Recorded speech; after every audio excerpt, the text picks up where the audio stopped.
I'm going to be moving back to an apartment in Crosse for a couple years while I save for my own house. And one of the things I want to do while I'm there, over the years, I've learned how to create a community, almost like a town within a town. And so I'm going to be sharing this year what I'm doing to create that community intentionally. So one of the things I learned from living in Viroqua was that a lot of the same elements in the Crosse exist here. It's just here in Viroqua they're more condensed, and there's just less, and so you can get this like sense of clarity about the paths that you can take. And think about it like when a new town or a new area is getting developed, they don't put the sidewalks in right away. Sometimes, like college campuses, they let people walk around and make footpaths. Those are called desired paths.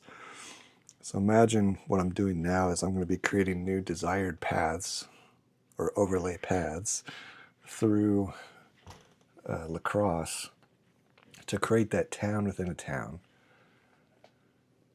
All right, so now let's get specific on how you do that. This relates back to my ideas of stations, which stations in life are defined as places where you are known and you know people. So it's an expansion on the idea of third place because it's not in number. It's just another place. And the more stations you have in life, the more happiness you have, because happiness is a coefficient of stations. Okay. So what are some stations? Could be your friend's house, could be the coffee shop, could be church, could be the pottery class you go to, could be the yoga class.